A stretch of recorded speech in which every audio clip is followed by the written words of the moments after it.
Hello friends, स्वागत है आप सभी का टारगेट ई चैनल पर।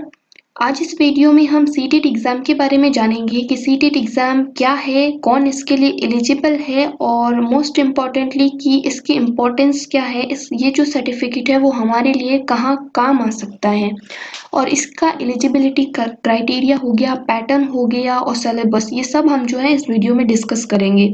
तो चलिए स्टार्ट करते हैं वीडियो को। सबसे पहले जानते हैं कि सीटेट क्या है और इसकी कौन जो है वो इसके लिए एलिजिबल है। ठीक है, सीटेट परीक्षा का मुख्य उद्देश्य शिक्षक योग्यता को परखना होता है। यह परीक्षा समिति द्वारा आयोजित की जाती है और हर साल जनवरी और दिसंबर महीने में ये जो है 2 बार आयोजित की जाती है। उम्मीदवार को पात्रता परीक्षा को पास करने के लिए मिनिमम जो है 60% से अधिक अंक प्राप्त करने होते हैं, यानी कि 150 नंबर का पेपर होता है, उसमें आपको 90 या 90 से ज़्यादा जो है आपको अंक प्राप्त करने होते हैं। यह परीक्षा भारत की कठिन परीक्षाओं में से एक है और यह परीक्षा सर्वप्रथम 2011 में आयोजित की गई थी। तो ये तो सीटेट एग्जाम के बारे में हुआ। इसका जो फुल फॉर्म है वो है सेंट्रल टीचिंग एलिजिबिलिटी टेस्ट।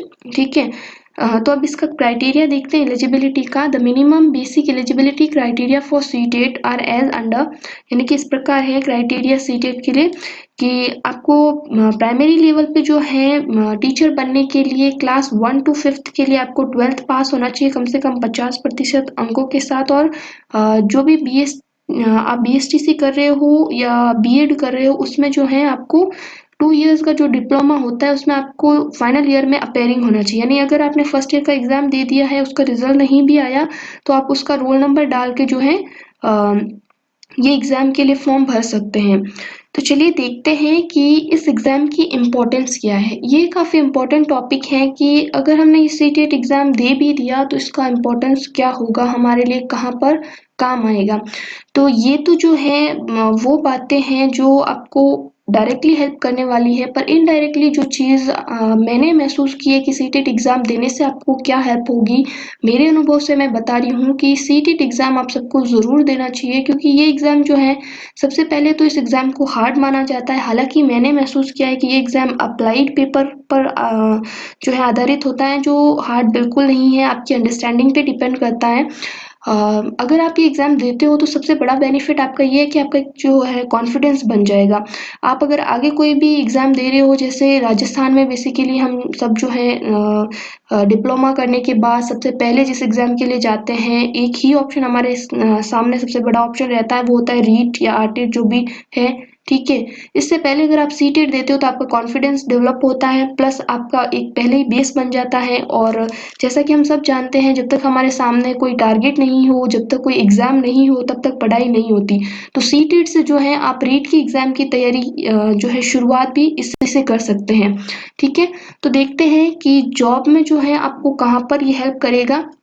वो तो बात हुई कि अगर आप सीटेट देते हो तो आपका कॉन्फिडेंस डेवलप होगा, एक्सपीरियंस प्लस OMR शीट भरना, क्वेश्चंस की अंडरस्टैंडिंग, टाइम मैनेजमेंट, इन सब में जो है आपको ये एग्ज़ाम का जो एक्सपीरियंस आपको मिलेगा वो बहुत हेल्प करेगा। ठीक है, तो देखते हैं CTET certificate is the minimum eligibility for a central government teaching job. It is like an added bonus to your profile. देखिए, किसी भी अगर आपको सेंट्रल गवर्नमेंट की जॉब में जाना है तो सीटेट एग्जाम जो है एक बेसिक सर्टिफिकेट रहता है, इसको तो आपको क्वालिफाई किया हुआ होना ही चाहिए। After CTET certificates candidate can apply for all central teaching jobs like KVS, NVS, army teacher, ERDU etcetera. तो ये जो आपके पास ऑप्शंस रहते हैं, आर्मी स्कूल हो गया, NVS आर्मी स्कूल में हो गया, KVS में हो गया, ERDU में हो गया, इन सब में जो है आप अप्लाई कर सकते हो टीचिंग जॉब के लिए। Without a CTET certificate candidate can not apply for central government teaching jobs. ये सेम ही है कि सीटेट एग्जाम के बिना, सर्टिफिकेट बिना आप जो है गवर्नमेंट जॉब्स जो भी सेंट्रल की जॉब्स होती है उनमें आप अप्लाई नहीं कर सकते। After CTET certificate candidate can apply for some state government teaching jobs.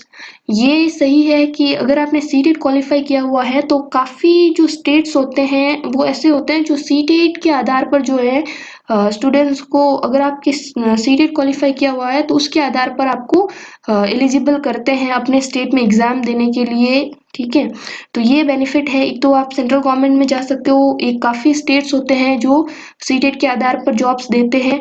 और तीसरा जो ये पॉइंट है ये इम्पॉर्टेंट है कि many private institute only prefer और give preference to seated qualified candidates for teachers recruitment. ये भी बहुत बड़ा बेनिफिट है कि अगर आप किसी प्राइवेट इंस्टीट्यूट में भी काम करना चाह रहे हो तो वहाँ पर भी जो है सीटेड क्वालिफाइड जो कैंडिडेट होते हैं उनको प्रायोरिटी मिलती है, उनको जो है बाकी कैंडिडेट्स की कंपैरिजन में जो उनको रिस्पेक्ट और रेपुटेशन और प्रायोरिटी जो है ज़्यादा मिलती हैं। तो ये आपके लिए काफ़ी बेनिफिशियल होगा अगर आपके पास सीटेट का सर्टिफिकेट है। The CTET exam pattern consist of 2 papers, for example paper 1 for primary level and paper 2 for elementary level. ये जो है 2 लेवल पर होता है एग्जाम, प्राइमरी और एलिमेंट्री के लिए, ठीक है। Out of 20 languages candidates are allowed to choose an option of any 2 languages as per their preference. और तो यहाँ पे जो है पैटर्न की थोड़ी सी बात है कि 20 लैंग्वेजेस आपके पास रहती है, उनमें से आपको 2 लैंग्वेज चूज करनी होती है। नेक्स्ट है CTET exam pattern. Exam pattern को देखते हैं। यहाँ पे पेपर को जो है 5 भागों में बांटा गया है। आप रीट का एग्जाम पैटर्न देख सकते हैं, एज इट इज है, सेम टू सेम है, उसमें भी 5 भागों में बांटा है और पांचों सब्जेक्ट सेम है। 30 नंबर है प्रत्येक सब्जेक्ट के लिए और 2.5 घंटे का आपके पास समय रहता है, यानी कि 150 नंबर का पेपर होता है और 150 मिनट्स जो है आपके पास रहती है अटेम्प्ट करने के लिए। तो पहला जो है child development and methodology and pedagogy यानी CDP, बाल विकास एवं समाजशास्त्र। लैंग्वेज फर्स्ट, इंग्लिश जरूरी नहीं है, आपकी प्रेफरेंस के हिसाब से आप कोई भी ले सकते हो। लैंग्वेज सेकेंड आप कोई भी ले सकते हो। फिर मैथमेटिक्स रहती है और एनवायरमेंट स्टडीज रहती है। तो ये एग्जाम पैटर्न था। नेक्स्ट वाले वीडियो में हम जो है सिलेबस देखेंगे सीटेट का और फिर उससे अगले वाले वीडियो में हम प्रीवियस ईयर पेपर सॉल्व करके देखेंगे, जिससे आपको आइडिया लग जाएगा कि ये पेपर जो है कितना हार्ड है या आपके लिए कितना इजी है, ठीक है। मेरे हिसाब से जितना इस एग्जाम को माना जाता है उतना डिफिकल्ट ये एग्जाम नहीं है, पर आप सबके लिए देना बहुत ज़रूरी है क्योंकि इससे कॉन्फिडेंस डेवलप होता है और ये एग्ज़ाम एक तरह से आपका एंट्रेंस आप मान सकते हो कि आप कॉम्पिटिटिव एग्ज़ाम में जो है एंट्री कर रहे हो। तो इस एग्ज़ाम से जो आपको कॉन्फिडेंस मिलेगा, जो आपको एक्सपीरियंस मिलेगा, वो डेफिनेटली आपके लिए सक्सेस का पहला स्टेप साबित होगा। तो एग्ज़ाम ज़रूर दीजिए। नेक्स्ट वीडियो में हम डिस्कस करेंगे पेपर और सिलेबस, जिससे आपको काफ़ी आइडिया मिल जाएगा। तो ये वीडियो यहीं पे ख़त्म होता है। अगर वीडियो पसंद आया तो लाइक कीजिए, अपने ज़्यादा से ज़्यादा दोस्तों के साथ शेयर कीजिए और कमेंट बॉक्स में कमेंट करके बताइए अगर आपके कुछ रिव्यूज़ हैं, विचार है तो। Thanks for watching this video.